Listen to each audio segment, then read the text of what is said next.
Olá, e nós estamos de volta para o sexto e último bloco desta sabatina com o candidato Paulo Búfalo do PSOL.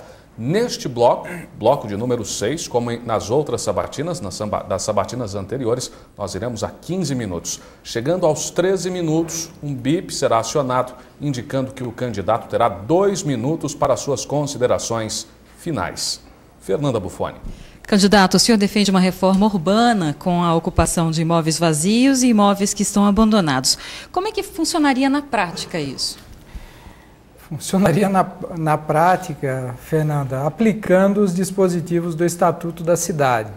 Quer dizer, a Constituição Federal, depois o Estatuto das Cidades e os planos diretores, eles deviam prever dispositivos, e o Estatuto é bem preciso nisso, que garanta a função social da propriedade.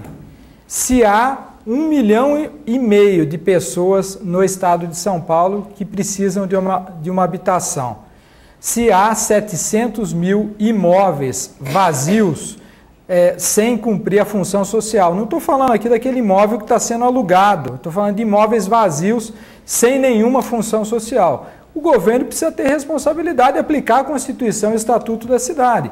Aplicar os dispositivos do imposto progressivo até que ele possa determinar o uso social desse imóvel e destiná-lo à habitação. Seria uma desapropriação ou uma expropriação? Não, uma desapropriação. Isso está no Estatuto da Cidade.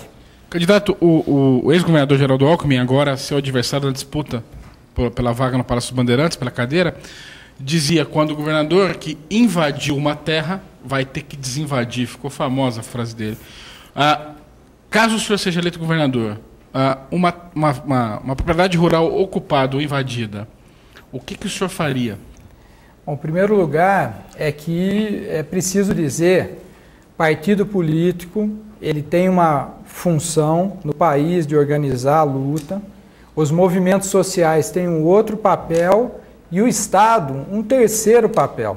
À frente do Estado, é evidente que eu vou lutar para fazer a reforma agrária nesse Estado, eu vou lutar porque já disse aqui que há terras que foram griladas, há terras já declaradas improdutivas e há trabalhador precisando de terra.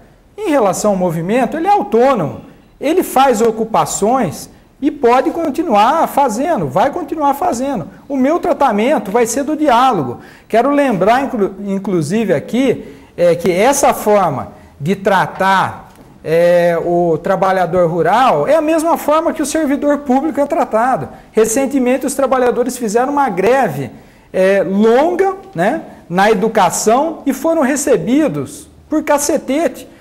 O governo do estado de São Paulo, que é do partido do Alckmin, então o Alckmin ou então o governador Serra, infiltrou inclusive polícia reservada lá para tentar desmoralizar os professores.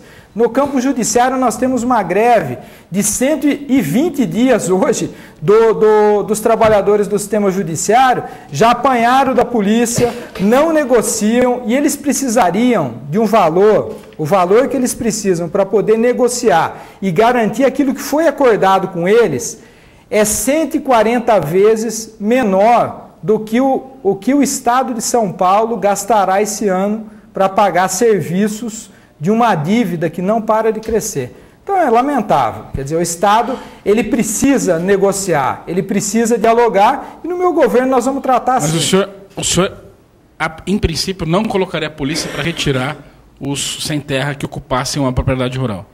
A questão social no Brasil não pode ser tratada como questão de polícia. O governador é um estadista, ele precisa negociar, ele precisa sentar. Se preciso, ele tem que sair do seu gabinete e vir aqui. Eu já assisti reintegração de posse aqui na cidade Americana, de área pública, em que a liminar não era para aquela área e não era para aquele dia. Agora, o comandante da tropa dele chegou lá feito um bárbaro e disse, olha, eu vou tratar isso daqui como se fosse o quintal da minha casa. Vai ver aquele usineiro, de fato, era o quintal, aquela usina era o quintal da casa desse comandante. Então, o governador, ele precisa ser esse estadista, negociar, e a questão social não dá para ser tratado como caso de polícia. Candidato, no estado de São Paulo, recentemente, foram criadas leis que limitam as liberdades individuais, como a lei antifumo, que proíbe o cidadão de fumar em locais de aglomeração a bem da saúde pública. Qual a posição do senhor a respeito?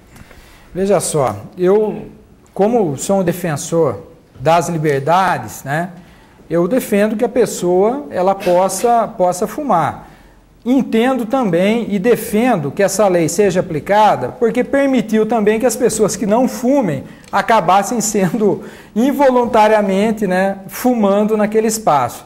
Agora, eu acho que essa política pública ela precisa de uma conclusão. Não basta só a fiscalização.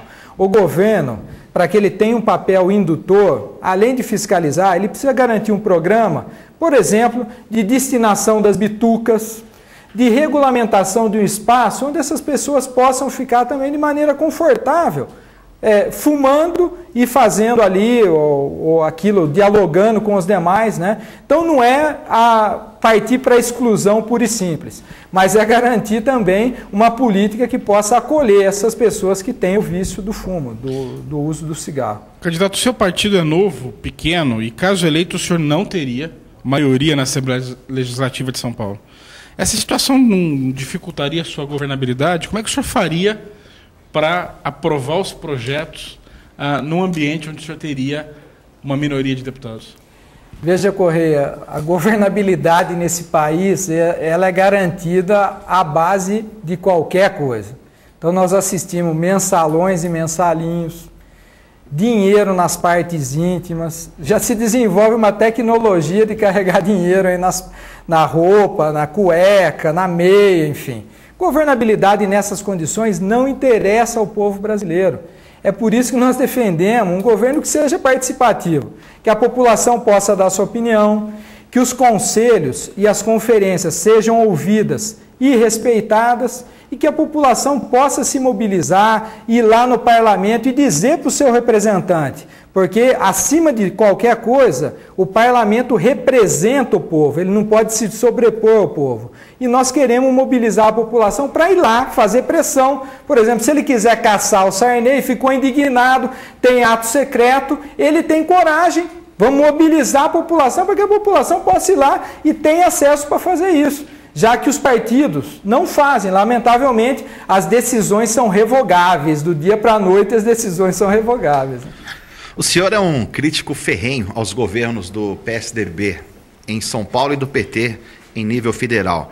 Mas caso o senhor vença as eleições, provavelmente terá que conviver com um desses dois partidos na presidência. E eles certamente terão forte representatividade na Câmara Estadual e na Câmara Federal.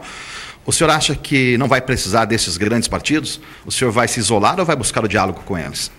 Olha só, o Estado de São Paulo, eu estando à frente do governo, é evidente que é o peso do Estado. Não é o Paulo Búfalo, governador, que vai buscar recurso, bater na porta ou ir com o pires na mão. É o Estado mais rico dessa federação, que precisa ter políticas públicas, que precisa rediscutir, inclusive, a gestão da sua dívida pública, que ninguém toca no assunto. Todo mundo fala prioridade saúde, prioridade educação, prioridade os aposentados, prioridade os precatórios, mas não diz de onde vai tirar recurso. O Estado de São Paulo, ele precisa, com a força que tem, com a capacidade de articulação que esse Estado tem, de relação com os outros estados, como estadista, buscar que o governo federal atenda aqui as necessidades do povo paulista. Então é dessa maneira que nós vamos tratar esse tema.